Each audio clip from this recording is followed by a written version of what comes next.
Guys, so I have a little bit more to say about September 6th, and I don't, there's a lot more probably than this, but I had to come back and make another video. I was outside having a break, and I came back in, and I was just looking down here, just looking, and looking, and pretty soon I saw, where'd it go? Here it comes, it's coming. Looking, and I saw the funeral of Diana, Princess of Wales, took place in London on this day.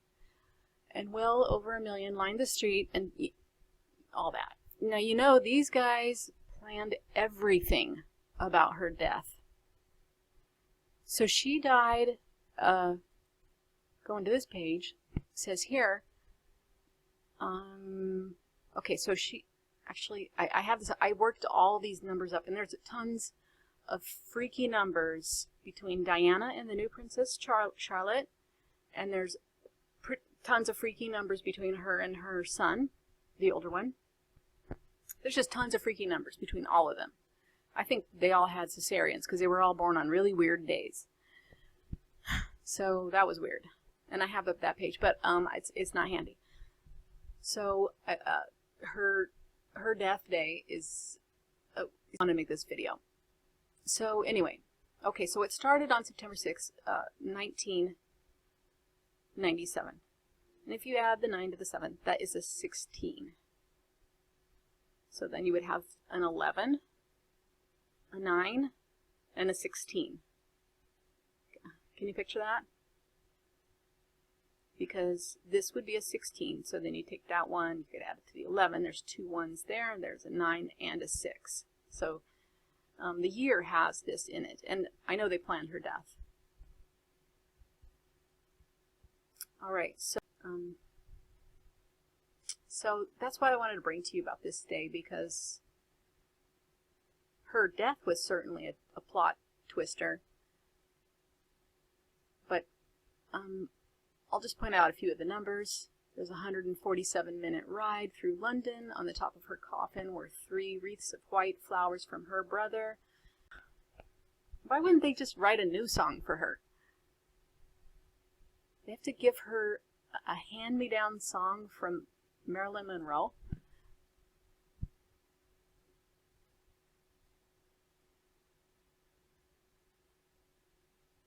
A song for Athene.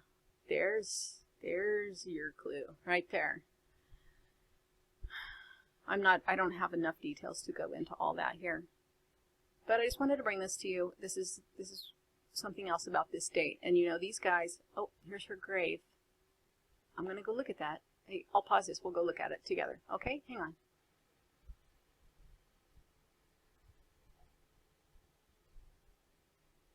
Here we are. That really is nice. Look at this. Look at the 10001. Look at that. Wow. Sorry, I'm not totally fluent here today. It's outside too long. Maybe 7, 7, 14. So it's like 4 7s right there. And then we have a triple gate, a triple 100 gate number. If this is your first video with me, I go along a lot about gate numbers. Usually it's a 101. It's everybody's favorite gate number. That's Jupiter. It's Osiris, if you spell Osiris right. I've talked a few times about Osiris is spelled wrong. In my book, when I was reading the book, Book of Enoch, last night, guess who's in the Book of Enoch? Osiris. Guess how his name is spelled? Exactly how I think it should be spelled, with an I-S. And when you spell it with an I-S, his name is a 101. Same as the height of the Eiffel Tower man in Paris. Go see that video. But this is a big gateway number. Alright guys, I got the ruler to work. It was just in my computer. It just had to restart Google. Okay, so just noticing this real quick. When I went the long way, it was a 0.09, and when I go this way, it's a 6. So that's the same day her funeral was. Direction, the long direction, let me get the measurement right. Here's the long direction. And this is 21177. We saw there's tons of 7s in the front part of her coordinates. So kind of you have to eyeball this. I'm just going the center of the little island in the middle. Kind of along, because you know they place these pointers. They place them in the right place usually. Ooh, that's maybe where it's supposed to be, because that's right over the bottom of the pointer. Did you see that? 21122, which to me says that they saw her as a tool. They saw her as like a C-3PO. Although according to Myth and Mystery, she was, the reason why they chose her as the mother is that she actually carries the blood of Joshua, whereas nobody else does in the, you know, the other side of the family. So this is a 0.6. I missed the bank here. I missed the bank again. Ugh. And it's pretty interesting that it's a, let me find my heading here. Okay, yeah, it, oh, 119.61, and this really is a 0.65, a 0.06. You saw that when I first turned it on, right? Maybe I'm just hitting that 19991. There's your 6. Okay, let's straighten this out here.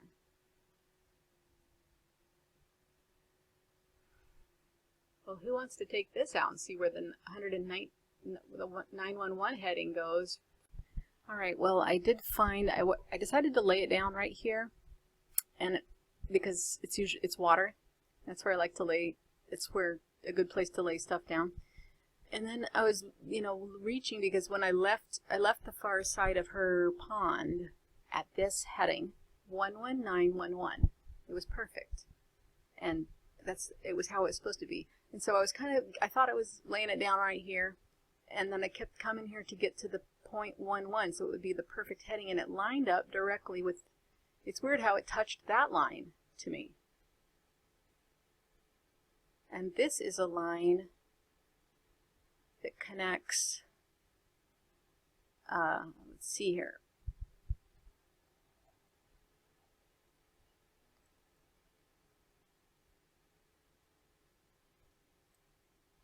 It connects the Sphinx at Memphis.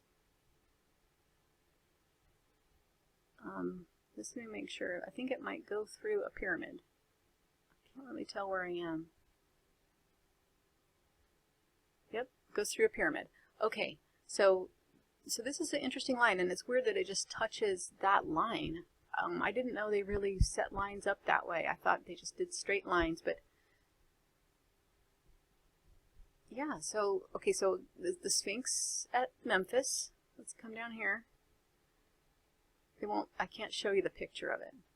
Memphis is so important. The Egyptian Memphis. And then, you know, the Great Pyramid, like that's kind of important, you know. Yeah, you know, some people think it's important. Okay, then it goes through. I get so excited about finding new things. I never really go through these things to see, you know, what it really goes through. Something's right there. If anybody's on Crete, go over here and look around. Tell me what's there. Something's there. Or you can get me a plane ticket. I'll go look, you know. Okay, here we go. Something here on this coast. Every time it crosses water, there's a reason. But here's the place where the line lays down. And I laid it down probably 2/3 of a mile too long. I'll try to move it back here. But is it interesting to you guys that it's 800? Oh, maybe it's 797. Because that's a mirror number, right? And oh my gosh, that is it's a mirror with a 9 in between, and it's a 16 to the side. So do you see what I'm saying? It's a 116. See? Can you picture this? Find the digital root of 79 and 97, and you have two 16s next to each other. Well, you have your September 6th right there, because you have your 9 and your 6, and you also have the 119 and the 116. You have double mirrors, up and down, left and right, with the date. Lost my distance. Oh, yeah, I guess those numbers maybe don't matter. So it's somewhere in between. It's right here. Let's go down some more. Is that a cliff? Nice beach. You know, these guys care about the ocean and the water. They care. Let me measure this. It's hard to tell where the water really is. So anyway, I think that's kind of an interesting finding, and it may or may not have something to do with our upcoming September 6th. But my theory about the 6 9s and the 9 6s and the FRs and it could have to do with Saturn's speed. But I didn't really. I just got the feeling that I should look at September 6th today and see if that was the decode of the 816 that we see on the Georgia Guidestones, Bill and Storm Roof, probably other places that I haven't caught on, but also the the twin skeletons that were found at the bottom of the Hoover Dam, which is also a 101 for anybody who's into the gateway numbers. All right, I'm going to pause this, and then I'll turn it back on when I find something else interesting. I'm going to save this picture. Alright, well, thanks for watching. I'm going to make this into parts so that it won't all be in one big chunk, but in the next part I'm going to find more connections between Diana, Artemis, and Inanna Ishtar and Isis, who we're seeing everywhere. So I think we're getting closer to figuring out some of these mysteries and how they tie together. Alright, talk to you later.